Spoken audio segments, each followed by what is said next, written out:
ትቼለታለሁ የኔን ጉዳይ ትቼለታለሁ የኔን ታሪክ ትቼለታለሁ የኔን ጉዳይ ትቼለታለሁ የኔን ታሪክ መላለው እንዴት እንደሚያደርግ ያውቃል ዘር ያለው እንዴት እንደሚያደርግ ያውቃል መላለው እንዴት እንደሚያደርግ ያውቃል ዘር ያለው እንዴት እንደሚያደርግ ያውቃል መላለው የኔ ጌታ ዘር ያለው መላለው የኔ ጌታ ዘር ያለው ኢየሱስ ክርስቶስ ጌታ ነው ሃሌሉያ መላለው የኔ ኢየሱስ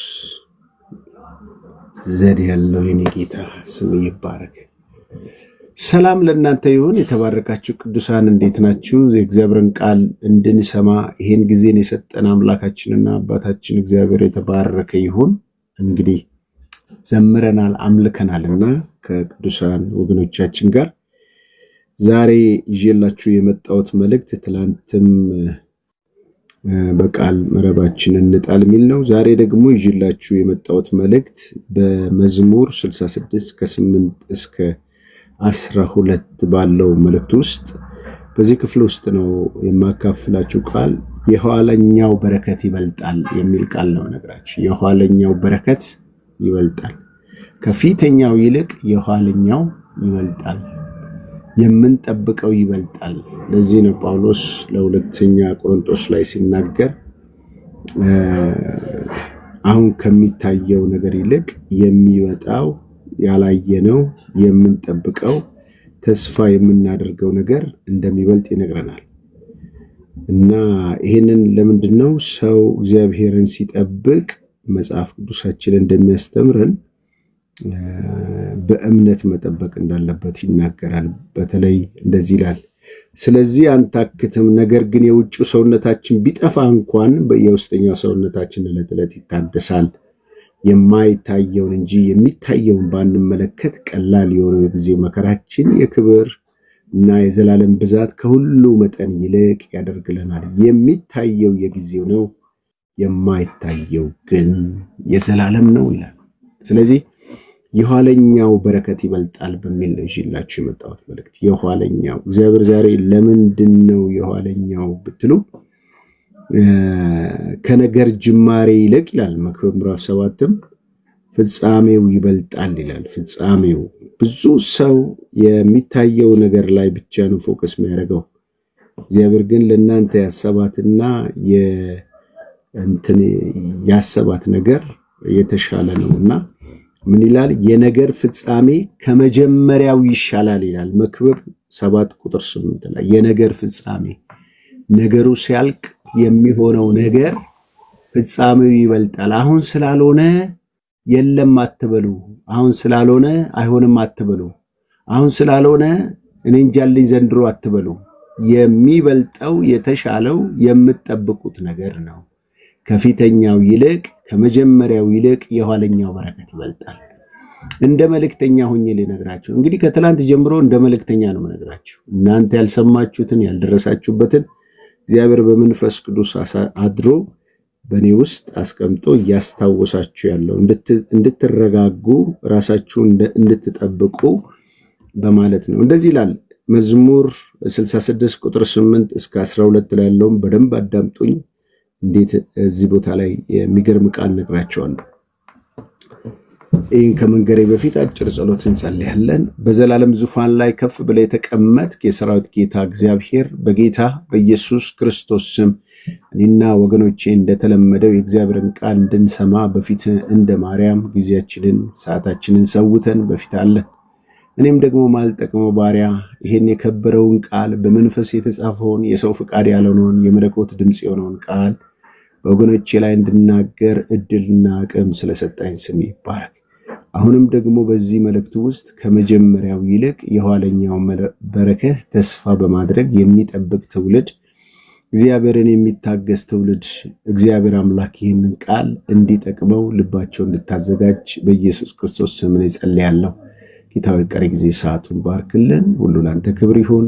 የሚያቅበዘብዝ ረፍት የሚነሳ ተረጋግተን የእግዚአብሔርን ቃል እንዳሰማ ወዲያ ወዲህ የሚያሯሩጥን የጨለማ ስራ የፈረሰ ይሁን። እንግዲህ በመዝሙር 66 ቁጥር 8 እስከ 12 ባለው ክፍል ውስጥ ብዙ ሰው የማያስተውለው ነገር ግን እግዚአብሔር በፍጻሜያችን የተሻለ እንደሆነ ከመጀመሪያው ነገር ይልቅ የኋለኛው በረከት እንደሚበልጥ በሚል ቃል ነው የምነግራቸው። ከገጠመን ነገሮች ሁሉ አሁን አለን ከምንለው ነገሮች ሁሉ እግዚአብሔር ስለኔና ስለናንተ የኋለኛው በረከት ይበልጣል በሚል እነግራቸዋለሁ። እንዲህ ይላል፣ ሕዝቦች ወይ አምላካችሁን ባርኩ፣ የምስጋና ድምፅ አሰሙ። እኛን በሕይወት የሚያኖረን እግራችንን ከመንሸራተት የሚጠብቅ እርሱ ነው። አምላኬ ሆይ አንተ ፈተንከኝ፣ እንደ ብር አነጠርከኝ፣ ወደ ወጥመድም አገባኸኝ፣ በጀርባችንም ሸክም ጫንክብን። ሰዎች በራሳችን እንዲፈነጩ አደረገ፣ በእሳትና በውሃ መካከል አለፍን። አዳምጡኝ እዚህ ጋር የኋላ ግን ወደ በረከት አመጣኸን ይላል። ስሙ ይባረክ። የኋላ ግን ወደ በረከት አመጣኸን። መዝሙር 66 ቁጥር 8 እስከ 12 በተለይ የኋላ ወደ በረከት አመጣኸን የሚለው ቁጥር 12 ላይ ያለው ነው። በእሳትና በውሃ መካከል አለፍን፣ የኋላ ግን ወደ በረከት አመጣኸን። ስለዚህ ምን እያልኩ ነው እኔ ዛሬ በዚህ ጥቅስ መሰረት የኋለኛው በረከት ይበልጣል። እኔ በጣም ብዙ ከዘፍጥረት ጀምሮ እስከ ዮሐንስ ራእይ ድረስ ማስረጃ መጥቀስ ይቻላል። የራእይ ዮሐንስ እንኳን ራሱ የፍጻሜ በረከት ተብሎ ነው የሚታወቀው። በሰማይ ስለሚያገኘን ስለሚሆንልን ስለ ሰማያዊው ስለ በጉ መንግስት እግዚአብሔርና መላእክቱ ሰላምና ጸጥታ ያለበት ረፍት የሞላበት እንባ የሚታበስበት ለቅሶ ዋይታ ጩኸት የጠፋበት ደግሞ በጉ ብርሃና የሆነበት ከተማ እሷ የኋለኛችን በረከት ናት። ስለዚህ በእግዚአብሔር ዓለም ውስጥ የኋላው በረከት ነው።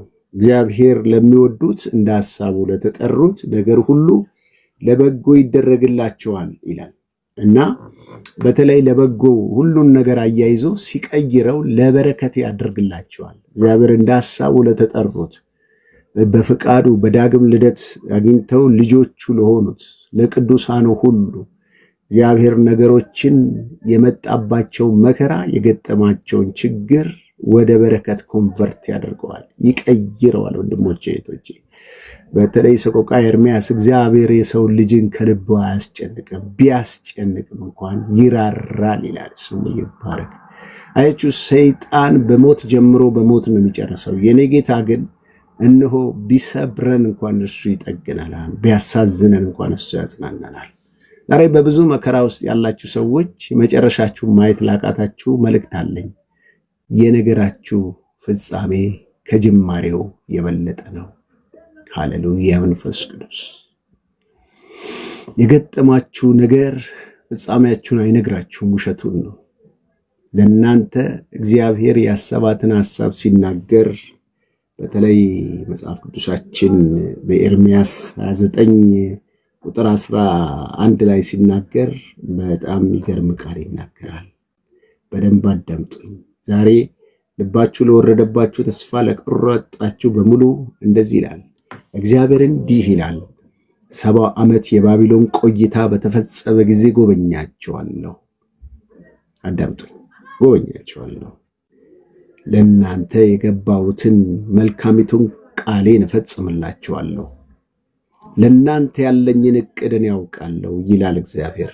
ዕቅዱ ፍጻሜው ያማረ ተስፋ የሚሰጥ የሰላም ሐሳብ እንጂ ለክፉ አይደለም። ዋው! ዕቅዱ ፍጻሜው ያማረ ተስፋ የሚሰጥ የሰላም ሐሳብ ነው። ስለዚህ ስለ ፍጻሜ ስጋት ላላችሁ ሰዎች ከጅማሬው ይልቅ ፍጻሜው በረከት ነው። እግዚአብሔር የኋላ ለበረከት ነው። የገጠማችሁ ኋላ የተባሉት ጉዳዮች ቀጥሎ የሚመጣውን ነገር ማንም ሰው ዋስትና የለው። ዛሬ አድሮ ነገር ለሚነጋው ቀን ማንም ሰው ዋስትና የለው። ግን ዋስትና ያለው መንፈስ ቅዱስ ነው። ዋስትና ያለው የእግዚአብሔር ቃል ነው። እግዚአብሔርን ለሚወዱት እንዳሳቡ ለተጠሩት ነገራቸው በስቃይ ያልቃል አይለንም። ለበጎ ይሆንላቸዋል፣ ለመልካም ይሆናል። እቅዱ ፍጻሜው የእቅዱ እግዚአብሔር ለእናንተ ያሰባት እቅድ ፍጻሜው ያማረ ነው፣ እናንተን የሚጠቅም ነው ይላል ሌላ ትርጉም ላይ። እናንተን የሚጠቅም እንጂ የሚጎዳ አይደለም ይላል በሌላ ትርጉም ላይ። አያችሁ? እና ምንድነው እግዚአብሔር ለኔ ያለው ዓላማ? የኔ ነገር መጨረሻው ምንድነው ብትሉ የኋላ ኋላ ለበረከት ነው፣ ለበረከት ነው። እስቲ ዝም ብላችሁ ብዙ ጊዜ የምንጠቅሰው ኢዮብ የሚባል ሰው አለ። ኢዮብን አይታችሁት ከሆነ ጅማሬው ያማረ ፍጻሜውም ያማረ የነበረ ሰው ነው። በጣም ይገርማል እኮ ጅማሬው ያማረ ፍጻሜው ያማረ። እንደዚህ መሆን እንዴት ይቻላል? በጣም እኮ ይገርማል። ኢዮብ ሲጀምር በጣም አምላኪ ሰው ነበር። እግዚአብሔርን የሚፈራ ጻድቅ የሆነ በእያንዳንድ ቀን ልጆቹ እግዚአብሔርን በድለው ቢሆን ለእግዚአብሔር የሚገባው መስዋዕት እያቀረበ እግዚአብሔር የጋረደው የሰወረው በአምልኮ ቤቱ የተሸፈነ የነበረ ሰው ነበረ። ነገር ግን በእግረ መንገድ ጉዞው ላይ ድንገት በህይወቱ ላይ እንቅፋት ገጠመው። እሱም ደግሞ ከሰይጣን የሆነ ፈተና ነበር። ከዛ በጣም ከሚገርመኝ ነገር ሰይጣን ዓለምን ከተማን ሁሉ ሲዞር ዋለና እግዚአብሔር ጉባኤ ላይ ተገኝቶ ያው እግዚአብሔር ዞሬ መጣው አለው። ለሞኑ ስትዞር አንድ ባሪያ ያለኝ እዛ ምድር እሱን አይተዋል ወይ አለው። ማን ነው እሱ? ኢዮብ። እሱንማ ጋርደህለታል፣ ላየው አልቻልኩም አለ። ለምን? እግዚአብሔርን የሚያመልኩ ሰዎች እግዚአብሔር ሁሉ ጊዜ ይጠነቀቅላቸዋል፣ ይጠብቃቸዋል፣ ይጋርዳቸዋል። እና እግዚአብሔር አንተ ሰውነቱን ንካውና ይሄ ዛሬ ያመልከኛል ይከተለኛል የምትለው ኢዮብ ይሰድብሃል አለው። እንግዳው ሂድና ሰውነቱን ንካው፣ ነፍሱን ግን እንዳትነካለው። በኋላ በጣም በሚገርም ሁኔታ ይሄ ሰው ወደ 5 አይነት መከራ ነው በህይወቱ ላይ ተፈራረቀው።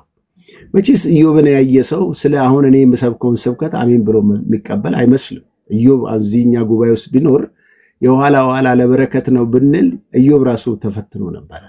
ለምንድነው መሰላችሁ? አንደኛ ልጆቹን አጥቷል፣ ሁለተኛ ንብረቱን አጥቷል፣ ሶስተኛ ጤንነቱን አጥቷል፣ ሙሉ ገላው ተልቷል። እንዳሁኑ ዘመን ቢሆን የመጨረሻ ካንሰር ደረጃ የደረሰ የሚመግል ስጋው ከላዩ ላይ የሚረግፍ የሚሸት ማንም ሊቀርበው የማይችል በአጥንትና በጥርስ ብቻ የቀረሰው ነበር። የጠቆረ የመገለ ሽታ ያለው ሰው ሊቀርበው የማይችል ለሕክምና የማይመች ደረጃ ላይ ነበር ሰው ነበር።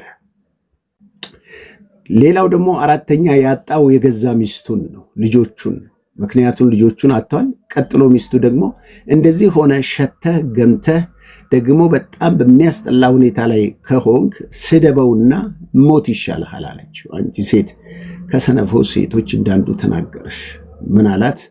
እግዚአብሔር መልካምን ነገር እንዳደረገ ክፉም ሲያመጣ ልንቀበል አይገባውም። ምን አላት? ሚስቱን አጣ። አራተኛ ከዛ ደግሞ አምስተኛ ወዳጆቹን አጣ። ወዳጆቹ ትላንት ሀብታም በነበረ ጊዜ አብረው ሲጠጡ ሲጨፍሩ ጋሽ ኢዮብ እያሉ ብዙ ነገር የሚሉት ሰዎች የነበሩት ገና ሳይው ይጠቅሱበት ጀመር። የእግዚአብሔር ቃል በሚመስል ምክር ለምን ኃጢአትን በድንኳን አታርቅም? ለምን አትመለስም? እሺ ብትመለስ ትባረካለህ እያሉት እንደሱ ኃጢአተኛ እንደበደለ በኃጢአቱ ምክንያት የመጣበት መከራ እንደሆነ ብዙ አቆሰሉት፣ ብዙ ሰበሩት።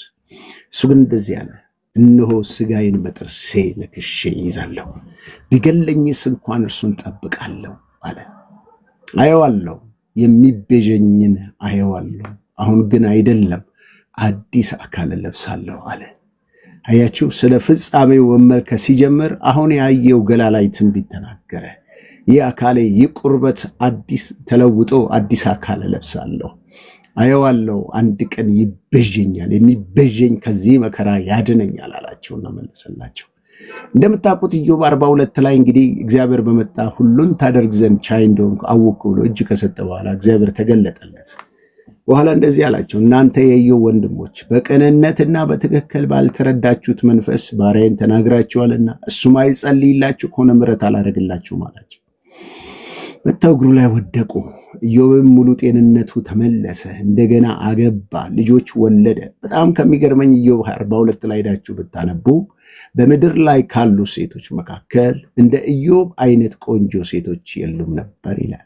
አያችሁ፣ የኋላው ለበረከት ነው ብላችሁ በምክንያት ነው። አያችሁ፣ ኢዮብ 140 ዓመት ኖረ፣ ከበረ፣ ሀብቱ ተመለሰ። መጀመሪያ ከጠፋበት በ2 እጥፍ ግመሎቹ፣ ከብቶቹ፣ ቤቱ፣ ንብረቱ ተመለሰ፣ እድሜ ጠግቦ ሞተ ይላል። ስለዚህ ይህ ነገር ተረት አይደለም። እኔም በራሴ ያው ምስክር ነኝ። እናንተም አብዛኛዎቻችሁ ምስክሮች ናችሁ። ከወደቃችሁበት የተነሳችሁ እግዚአብሔር ምሕረት ያደረገላችሁ አለቀልኝ፣ ተቆረጥኩኝ፣ አበቃልኝ ባላችሁበት ጊዜ እግዚአብሔር የደረሰላችሁ ያው ምስክሮች ናችሁ። እንዳልተደረገለት ሰው አትሁኑ ወገኖቼ፣ ወንድሞቼ፣ እህቶቼ። እግዚአብሔር ይወዳችኋል። በእናንተ የጀመረው መልካሙን ነገር እስከሚፈጽም ድረስ እግዚአብሔር አይተዋችሁም፣ አይጥላችሁም። ለምን መሰላችሁ? እግዚአብሔር ማንንም ረስቶ አያውቅም። እግዚአብሔር ማንንም ጥሎ አያውቅም። ለምን? ዛሬም ነገም ወደፊትም እግዚአብሔር በምትኖሩበት ዘመንና እድሜ ውስጥ ሁሉ ለእናንተ የሚያስባት ሐሳብ የመልካም ሐሳብ እንጂ የክፉ ሐሳብ አይደለም። እንግዲህ ይሄ የኋለኛው በረከት ይበልጣል ያልኩበት ብዙ ማስረጃ መጥቀስ ይቻላል። በጥቂቱ ግን እኔ በመዝሙር 66 ላይ ያነበብኩት ቁጥር 12 ላይ ያለው ቃል ያስደነቀኝ ነገር ምንድነው ብትሉኝ፣ ይሄ ክፍል መጀመሪያ ላይ የሚናገረው ስለ መከራ ነው። በጣም ከባድ መከራ ይናገራል። እና እንዴት ሰው ከዚህ መከራ ይወጣል ብላችሁ ስታስቡ ምን ይላል? አምላኬ ሆይ ምን አልከኝ ይላል። አንተ ፈተንከኝ። ፈተናው ምን አይነት ፈተና መሰላችሁ? ቀላል መሰላችሁ? ፈተናው እንደ ብር አነጠርከኝ። ወገኖቼ የጥንት ብሮች መስተዋት በሌለበት ጊዜ ሰው ፊቱን ማይበት በመስተዋት ነው። እሳት ውስጥ ገብተው የሚጠሩት ብሮቹ እሳት ውስጥ ገብተው የመጨረሻ እንደ መስተዋት አንጸባርቀው እስከሚወጡ በእሳት ይፈተኑ ነበር። ወርቅም እንደዛ ወርቅ ሰው አንገት ላይ የወጣው ሰው እጅ ላይ የገባው ወርቅ እንዴት ነው የወጣው ወርቅ ወይ ብላችሁ ብትጠይቁት ተውት እስቲ ስንቱን እሳትና ስንቱን ወላፈን አልፌ ነው ዛሬ ነው የደረስኩት ይላቸዋል። አያችሁ፣ ለዚህ ነው ኢዮብ 23 ቁጥር 10 ላይ እንደዚህ ይላል። ኢዮብ እግዚአብሔርን ባገኘው አለ፣ ገና መጨረሻ ላይ ሳይገናኘው መሐሉ ላይ ኢዮብ እግዚአብሔርን ባገኘው ማስረጃ ሰብስቤ እሄዳለሁ ብሎ ማስረጃ ሰብስቦ ክስ ሰብስቦ እግዚአብሔርን ፍለጋ ወጣ። ሰሜን ነው ሲሉት አይ እሱ በደቡብ ነው የሚሰራው አሉት። ደቡብ ሲሄድ አይ እሱ በምስራቅ ነው የሚሰራው አሉት።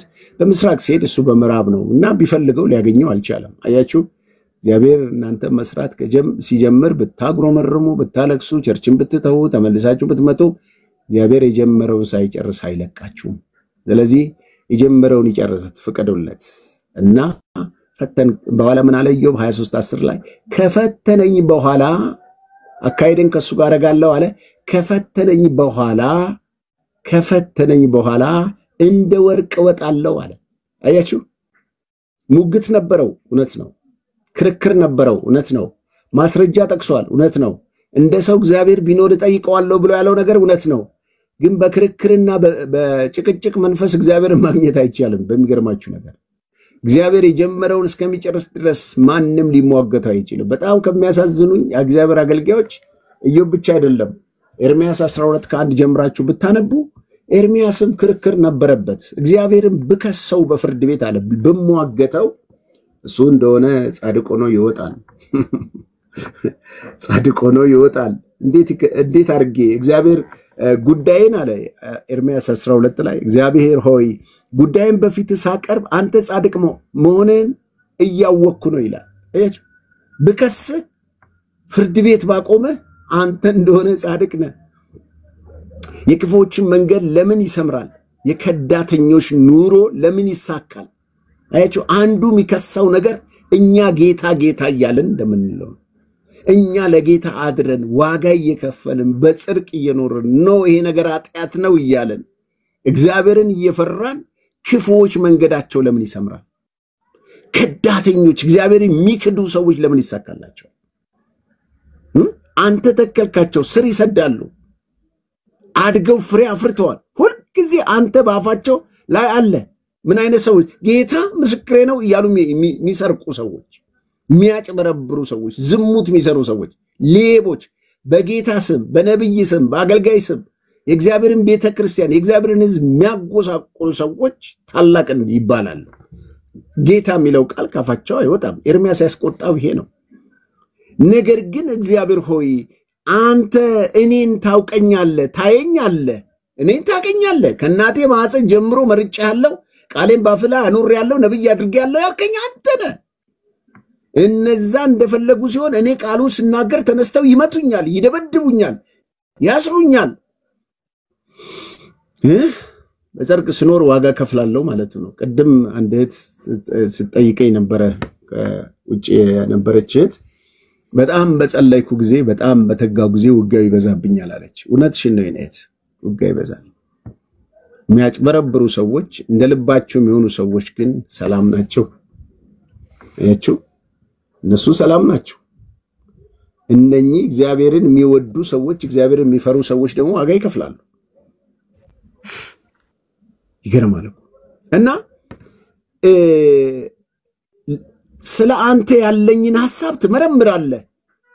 እንደሚታረዱ በጎች ነዳህን ለእርድ ቀን ለይተህ አቆይታቸዋል። ምድርን በዝናብ እጦትም የምትጎዳው የሜዳ ሳርን ሁሉ ደርቆ አያለው ይልና የእግዚአብሔር ምላሽ ልንገራችሁ። በጣም በሚገርም ሁኔታ ኤርሚያስ በጣም እግዚአብሔርን ለመክሰስ ብዙ ማስረጃ ተናገረ። እግዚአብሔር እንዲህ ብሎ መለሰለት፣ ወገኖቼ የፍጻሜው ለመልካም ነው፣ የኋላው በረከት ከመጀመሪያው ይበልጣል። ኤርሚያስ 12 ቁጥር 5 ከእግረኞች ጋር ሮጠ እነርሱ ካደከሙ ከፈረሰኞች ጋር እንዴት ልትወዳደር ትችላለህ? ምን ማለቱ ነው?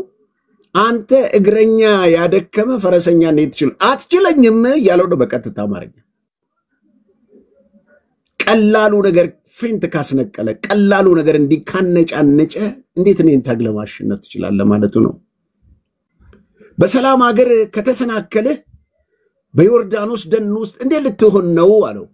ዮርዳኖስ ደን ማለት ደን ውስጥ ልሩጥ ብትሉ ለዛውም ዮርዳኖስ ወደ ሰሜን ደቡብ አሜሪካ ነው። እንደዚህ ወደ ብራዚል አካባቢ ያሉ ዛፎች እነኚህ አማዞን ጫካ ውስጥ ብትገቡ እዚህ ጋም ዛፍ ነው እዚህ ጋም ዛፍ ነው። እዛ ውስጥ ብትሮጡ አታመልጡ።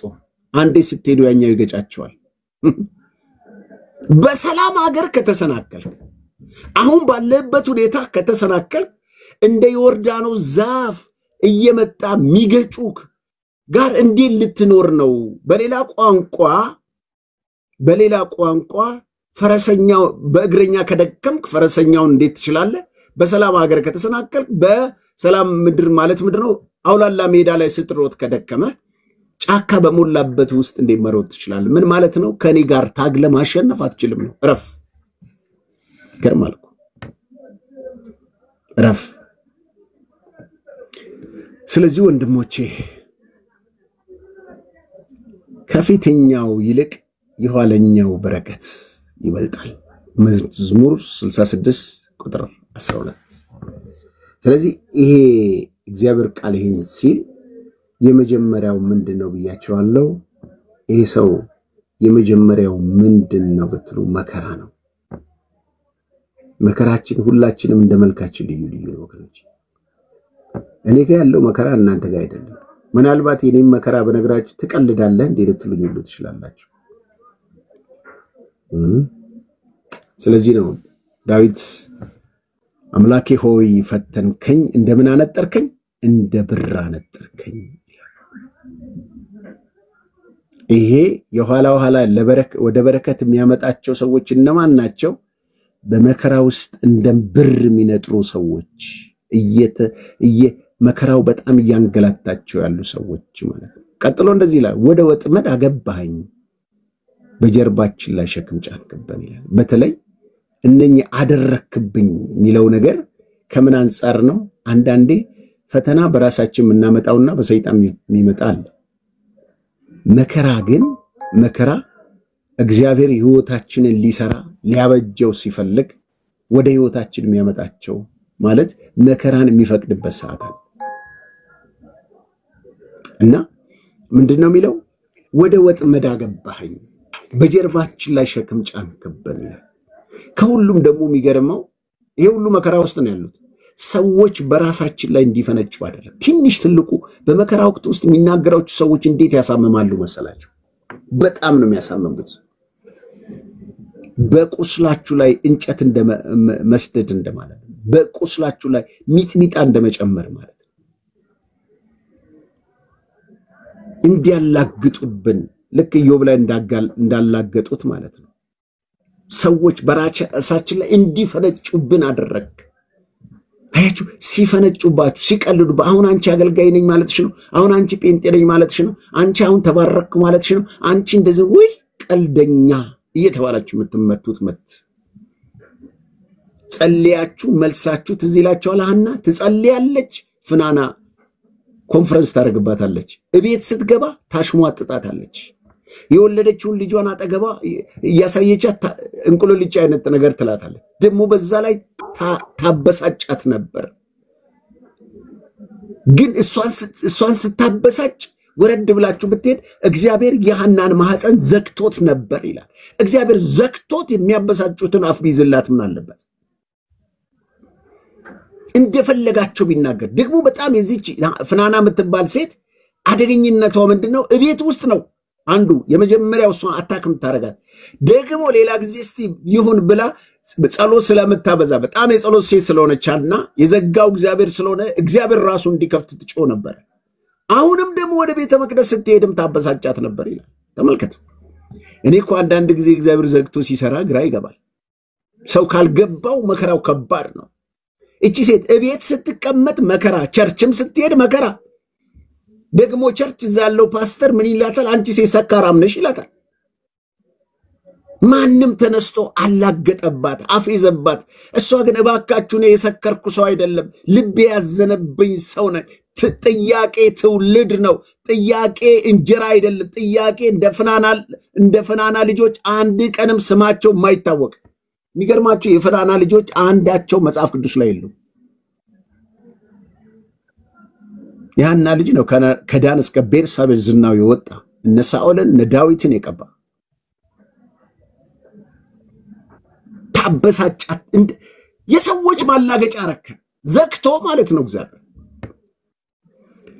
እሺ እንቀጥል ቀጥሎ ምንድነው የሚለው ያን ብቻ አይደለም በሳትና በውሃ መካከል አለፈን ይላል ዛሬ ውይ ብለን ስንቃጠል ሌላ ጊዜ ደግሞ በተስፋ ቃሉ በአምልኮ በምክር ልባችንን መልስ ያደርገዋል አንዴ በሳት ያነደናል አንዴ ደግሞ እንደገና ተመስገን ጌታዬ ምናምን ብለን ቁጭ ብለን ስንል ደግሞ እንደገና መከራው ይቀጥላል አንዴ ሰላም አንዴ መከራ አንዴ ሰላም አንዴ መከራ እንዲ ከፍ ዝቅ ያለ ነገር ማለት ነው እንደዛ አሳለፍከን ማለት ነው ታዲያ እንደዚህ የሚያልፉ ሰዎች በመጨረሻ ምን ሆነ ነው የሚለው እነዚህ ሁሉ ወደ እንደ ወርቅ እንደ ብር የተፈተኑ ሰዎች ወደ ወጥመድ የገቡ በጀርባቸው ሸክም የተጫነባቸው በራሳቸው ላይ ማንንም የሚፈነጭባቸው በሳትና በውሃ መካከል ያለፉ ሰዎች ፍጻሜያቸውን ላነብላችሁ ነው የኋላ ግን ወደ በረከት አመጣህን ይላል ዛሬም የምስራች እግዚአብሔር ፍጻሜያችሁን በበረከት ያጠቃልለዋል እግዚአብሔር ፍጻሜያችሁን ያሳምረዋል ኢዮብን ታስታውሳላችሁ እግዚአብሔር ፍጻሜውን እንዳሳመረ ዮሴፍን ታስታውሳላችሁ ከናቱ ማህፀን ጀምሮ በኪዳን የተወለደ ልጅ አባትየው ደስ ብሎት ወዶት የሚታዘዘው መልከመልካም የነበረው አባትየውም እግዚአብሔርም ተስማምተው እርሱን ንጉስ ሊያደርጉት ወስኖ ሳለ የገዛ ወንድሞቹ ግን ቀኑበት ይላል ጉርጓድ ከተቱት ሞተ ብለው ለአባታቸው የመርዶ ዜና አስተላለፉ ደግሞ ይባስ ብለው ካጠገባቸው ህልሙ እንዳይፈጸም እነሱ ወድቀው እንዳይሰግዱ ብለው እንደገና በ20 ብር ለእስማኤላውያኖች ሸጡት ቀጠለ ጶጢፋራ ቤት ገባ ጶጢፋራ ቤት እሱ በመኖሩ ምክንያት ያንን ቤት እግዚአብሔር ሲባርክ በእውነት እግዚአብሔር ሲባርክ አንደኛውን አስነሳበት አብረህኝ ካልተኛ ብላ የንጉሱ ሚስት የጶጢፋራ ሚስት አብራውተኝ ነው አልተኛም ማለት ኮፒ ፒስት አድርጉልኝ ዋርኒንግ እየሰጠኝ ነውና ኮፒ ታፕ አድርጉልኝ 10 ደቂቃ ያለኝ ነውና ኮፒ ሊንክ ምናምን አድርጉ ዋርኒንግ እየተሰጠኝ ነው ግን ሪፖርት ያቀርቡብኝ ነው መሰለኝ አላቀም እና ስለዚህ መጨረሻውም ዮሴፍ ያደረገው ነገር ምንድነው የኋላ ወደ በረከት አመጣው እሱ ነው እነሱ ወደዱም ጠሉም ደገፉም አልደገፉም እሺ ያሉም አላሉም እነሱ ባሰቡት መጠን እግዚአብሔር ግን ዮሴፍን ከበስተጀርባው ሆኖ ይመራው ነበር ወንድሞቼ እህቶቼ ይመራው ነበር ያግዘው ነበር ይደግፈው ነበር የህልሙን ፍጻሜ ለማስፈጸም ከጀርባው ወደ በረከት እርሱን እንደተናገረው በፍጻሜው ላይ ሁሉም ይሰግዱላል ጨረቃና ከዋክብት ይሰግዳል እናት አባት ይሰግዳሉ እንደተባለ ያ ሁሉ እንዲሆን እነሱ በተንኮል ቢያስቡ እግዚአብሔር ግን ፕሮግራሙን እየፈጸመ ነው። ከጶጢፋራ ቤት አውጥቶት እስር ቤት አስገባው።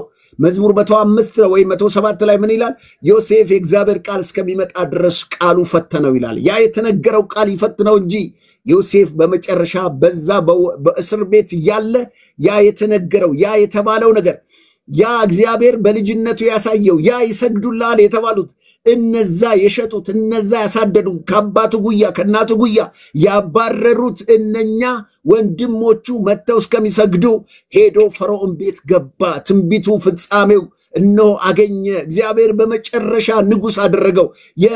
የከፈርዖን ምክትል አድርጎት በሀገሪቱ ላይ ገዢ አደረገው። ዛሬ እነግራችኋለሁ ወንድሞቼ ሆይ የኋለኛችሁ ነገራችሁ ለበረከት ነው። እርሱ የተሻለ ነው። እንደ ኢዮብን እግዚአብሔር ያልጣለ በመጨረሻ እንደባረከው እንደ ዮሴፍ ነገራችሁን በፍጻሜው ላይ እንደባረከ እንደ ኢየሱስ ክርስቶስ በመከራ ቢደበደብ በጅራፍ ቢገረፍ ቢቆሰል በመስቀል ላይ ቢሰቀል ቢገደል በመጨረሻ ሞትን አሸንፎ ድል አድርጎ በአባቱ ቀኝ ተቀምጦ በአብ ቀኝ ሆኖ ስለኛ የማለደ እነሆ በክብር የተቀመጠ እግዚአብሔርም ያለ ልክ ከፍ ከፍ ያደረገው ኢየሱስ ክርስቶስ በመጨረሻውም ከፍ ብሎ በአባቱ ቀኝ እንደተቀመጠ ዛሬ ምን እነግራችኋለሁ የኋለኛው ለበረከት ነው። የኋለኛው የሚቀጥለው ዘመን የሚመጣው ዓመት የሚቀጥለው ወር የሚቀጥለው ሲዝን እግዚአብሔር የእናንተን ነገር ለበረከት ይቀይረዋል። ለበረከት ይቀይረዋል። ወንድሞቼ እህቶቼ ይባርካችኋል፣ ያሳርፋችኋል፣ ወድቃችሁ አትቀሩም። እንደተባለው ማንም እንደሚሳለቀው አይሆንባችሁም። እግዚአብሔር ታሪካችሁን ይቀይራል። ዛሬ ያላችሁበትን አድራሻ ነገ አታገኙትም። ያ ታስታውሳላችሁ ከእናቱ ማህፀን ጀምሮ ሽባ የነበረው እነ ጴጥሮስ እስከሚመጡ ድረስ ነበረ ሽባነቱ የነበረው። ነገር ግን ፍጻሜውን ሲያገኝ ያ የሽባነቱ ታሪክ እርሱም እንደ ሰው ዘሎ ቤተ መቅደስ ማምለክ ጀመረ። በሱ ምክንያት ወንጌል ተሰበከ። ያ ሰው እንደ ሰው ቆሞ እሱም ለእግዚአብሔር ወንጌል ምልክት እግዚአብሔር አደረገው። እድሜ ልኩን ሽባ ሆኖ እድሜ ልኩን የሰው እጅ ጠባቂ ሆኖ አልቀረም። ያ 38 ዓመት ሽባ የነበረው ሰው የለኝም የሚለው ሰው ሁሉ ይቀድመኛል የሚለው ዋጋ የለኝም ተሳስሬ እዚሁ በተቀመጥኩበት ልሞት ነው ሲል ኢየሱስ ግን ፍጻሜውን ሊያሳምር ወደሱ ጋር መጥቶ በውሃ ያልሆነ በመላእክት ያልሆነ ራሱ ክርስቶስ በራሱ ፈውሶ እነሆ ሽባነቱን አዘልለው በእነኛ በገዳዮች በከሳሾቹ በፈሪሳውያን ፊት ለፊት እነሆ በነፃነት እንዳመላለሰው ዛሬም የምስራች ነግራችኋለሁ። እግዚአብሔር ፍጻሜያችሁን ሊያሳምር ነው የጠራችሁ። ፍጻሜያችን መንግስተ ሰማያት አለው። ፍጻሜያችን የዘላለም ሕይወት አለው። ፍጻሜያችን የበጉ ሰርግ አለ። ፍጻሜያችን በሰማይ ረፍት አለን። አገራችን በሰማይ ነው። መኖሪያችን በሰማይ ነው። አሁን ያለበት ለጊዜው ነው። አሁን የምንኖረው መጻተኛ ነን። አሁን ምድራዊ ኑሯችን ድንኳኑ ኑሯችን ያበቃል። ይህ ከዚህ ድንኳን የምንላቀቅበት ዘመን ይሆናል። እቺ የምታዩት ምድር እቺ የምታዩት ሰማይ ታልፋለች። ሰው ያልሰራት በሰው ልብ ያልታሰበ እግዚአብሔር ለሚወዱ ያዘጋጀው እነሆ በሰማይ ሀገር ይጠብቀናል። ፍጻሜያችን ለበረከት ነው ወንድሞቼ እህቶቼ። ስለዚህ ተስፋ አትቁረጡ። ዛሬን ቃል የሰማችሁ ሰዎች ደጋችሁ መልካም ነው። ትዝ ይላችኋል። ይህን ተናግሬ ጨርሳለሁ። እነኛ ኤልሳ ነገ በዚህ ሰዓት በሰማሪያ ከተማ ይሸመታል አለ። ተመልከቱ፣ ረሃቡ በጣም ከባድ። ሁለተኛ ነገሥት ምዕራፍ 7 ከአንድ ጀምሮ ቤታችሁ እስከ መጨረሻ አንብቡት። ነገ በዚህ ከተማ በሰማሪያ ከተማ ምን ይሆናል? ይሸመታል። ምን እያለ መሰላችሁ? ነገ ምን ይሆናል? መልካም ይሆናል። ነገ ምን ይሆናል? በረከት ይሆናል። ነገ ምን ይሆናል? ጥጋብ ይሆናል። እንደው ነብይ ስለሆነ እንጂ ነብይ የዘመኑ አክቲቪስት ቢሆን ኖሮ ድንጋይ ይወግረው ነበረ ወገኖች። ነብይ ስለሆነ ነው። እግዚአብሔር ያለውን ነገር የማያምን ትውልድ አለና ያን ጊዜ ንጉሱ ጠባቂው ባለሟሉ ምን አለው? አንተ ሰው የሰማይ መስኮቶች እንኳን ቢከፈቱ ይሄ ጥያቄ አይመለስም አለው። ሜካ ፕራዲናሞስ መንፈስ ቅዱስ ስም ይባረክ። ዛሬ እግዚአብሔር ነገራችሁን ይቀይራል በጌታ በኢየሱስ ክርስቶስ ስም። ይቀይራል። ታሪካችሁን ይቀይራል። ያላችሁበት ነገር እንደዚህ አይቀጥልም። እግዚአብሔር በአዲስ ወደ እናንተ ይመጣል።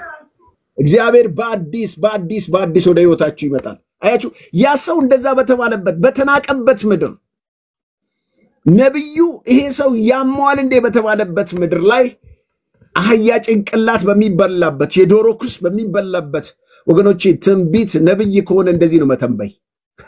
ነገ በዚህ ሰዓት ማለት ምንም በቃ እኮ በዛች ደቂቃ በዛ ሰከንድ ውስጥ ካልሆነ ይወገራል ማለት። ነገ በዚህ ሰዓት በሰማሪያ ከተማ እህል ይሸመታል አለ። ነገ በረከት ይሆናል አለ። እኔም ዛሬ ነግራችኋለሁ፣ በእናንተ ይወጣል። በነገዎቻችሁ ላይ እግዚአብሔር በረከትን ያደርጋል፣ መልካም ነገር ያደርጋል። ስሙ ይባረክ የኔ ወዳጅ።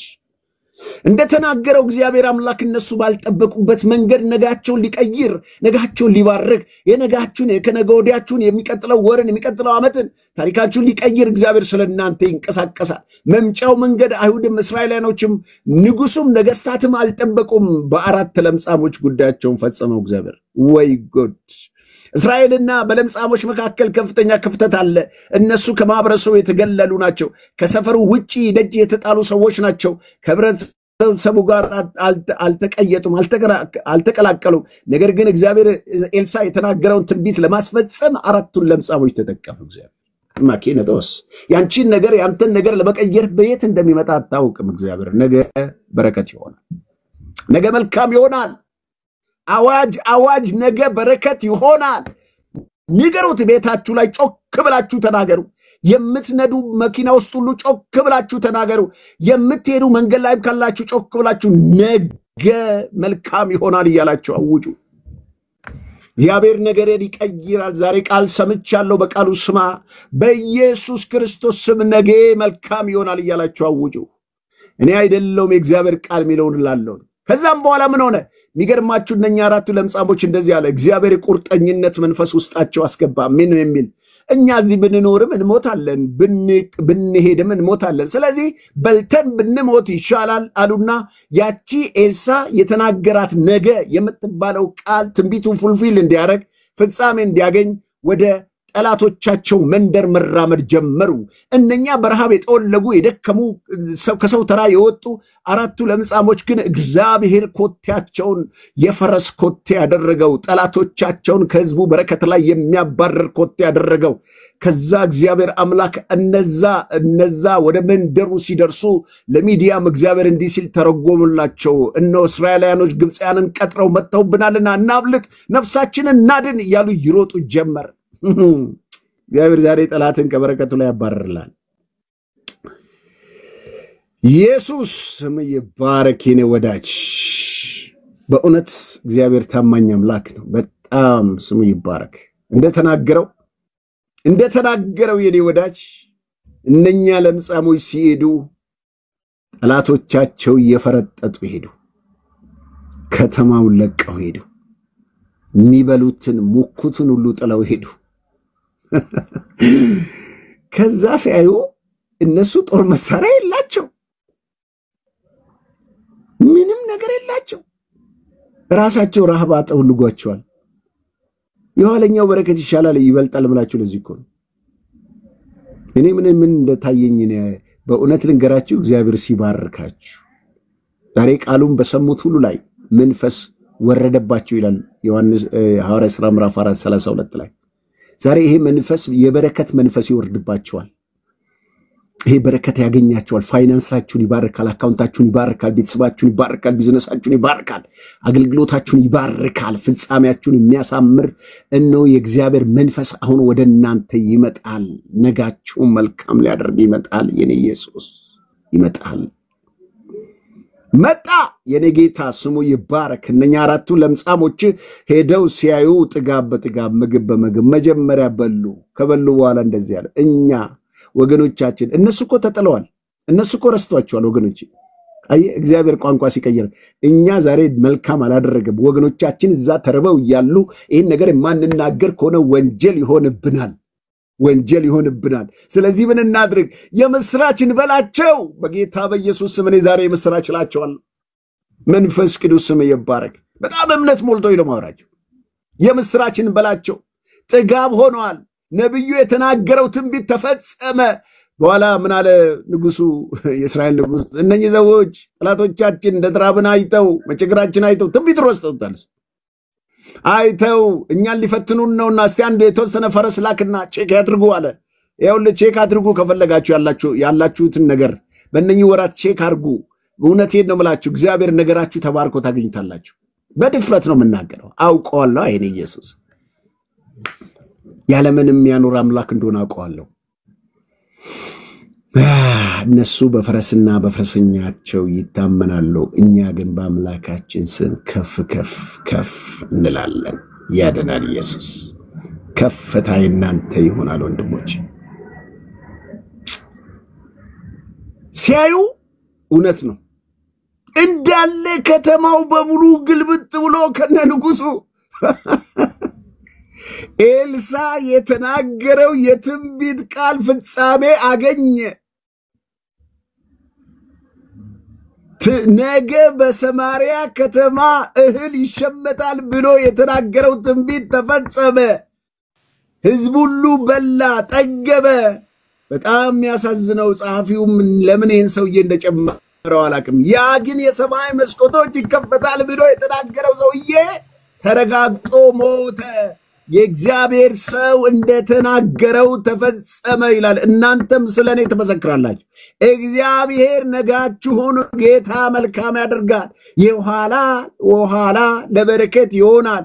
እንዲሆነ አይቀጥልም። ነገራችሁ ይቀጥላል። ነገራችሁ ይባረካል። ነገራችሁ ይሰፋል። የተያዘው ቢዝነሳችሁ ይለቀቃል። ጠላት የበላው ዘመናችሁ ኩብኩባና ተምች የጨረሰው ዘመናችሁን እግዚአብሔር በካሳ ይሞላላችኋል። ፍጻሜያችሁ ለበረከት ይሆናል።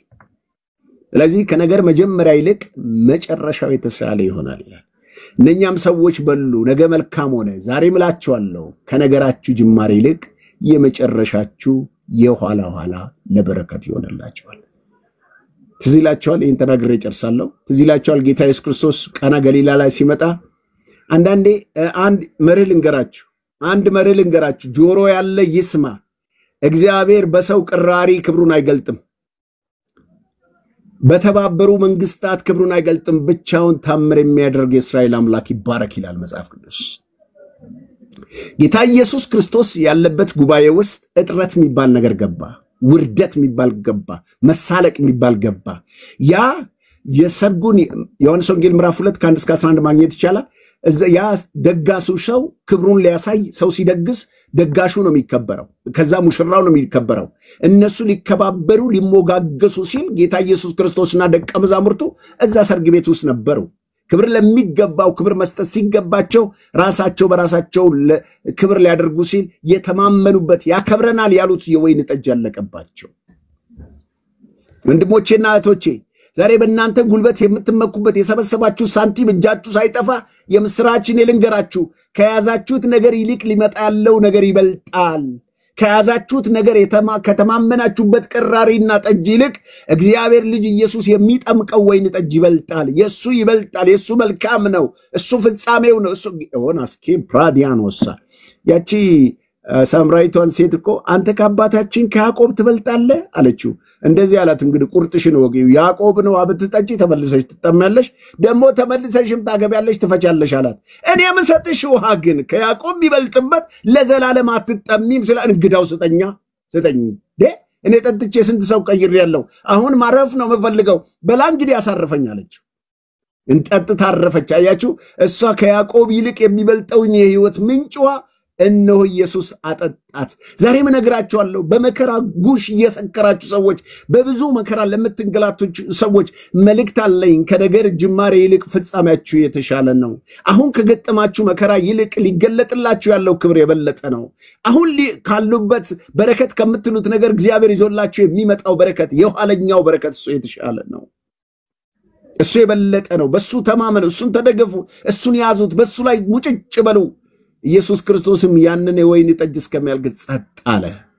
ሰዎች ውስጥ እናቲቱ ሪፖርት ይዛ መጣች። የወይን ጠጁ አለቀባቸው። ግድ ነው። የሰው ነገር ሁሌ ማለቁ ስራው ነው። አለቀባቸው እና ምን ይሻላል? ጉድ ሊሆኑ ነው፣ መሳለቂያ ሊሆኑ ነው። ግድ ነዋ። ጌታን ያላዘ ሰው፣ በጌታ ማይታመን በራሱ የሚታመን ሰው እርጉም ነው ይላል መጽሐፍ ቅዱስ ራሱ። የሰቀቀን ህይወት ማለት ነው እርጉም ማለት። በበረሃ ውስጥ እንዳለ ቁጥቋጦ ነው ይላል። በጨው በረሃ ውስጥ እንደተቀመጠ አይነት ሰው ነው። እግዚአብሔር የማይተም ልቡን በሰው ላይ ያረገ፣ ስጋ ለባሹን ክንዱ ያረገ፣ ልቡን ከእግዚአብሔር የመለሰ ሰው እንደዚህ ነው ይላል። ስለዚህ እነኛ የታመኑበት የወይን ጠጅ አለቀ። አሁን ኢየሱስ ተራው ደረሰ።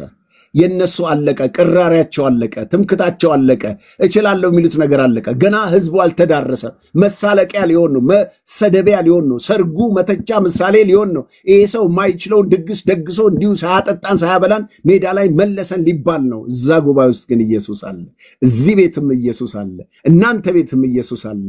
የነገራችሁ ጅማሬ ፍጻሜያችሁን የሚያሳምር የተወደደው አባታችሁ ስለ እናንተ እርቃኑን የተሰቀለው ጌታ ዛሬ ነገራችሁን ይቀይራል በኢየሱስ ክርስቶስ ስም አሜን።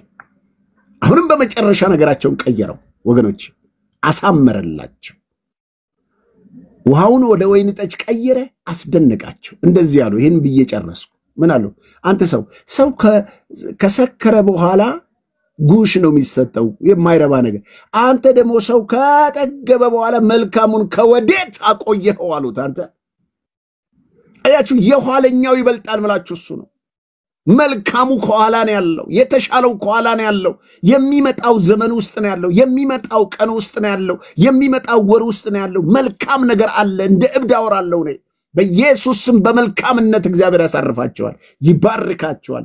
አሁን የምትኖሩትን ኑሮ ቀጥላችሁ አትኖሩ። አሁን ያለቀሳችሁን ለቅሶ ቀጥላችሁ አታለቅሱ። እግዚአብሔር ያሳርፋቸዋል፣ እግዚአብሔር ይባርካቸዋል። ኑሯችሁን ይቀይራል፣ ታሪካችሁን ይቀይራል። ተባረኩልኝ። ከነገራችሁ ጅማሬ ይልቅ የፍጻሜው በረከት ይበልጣል።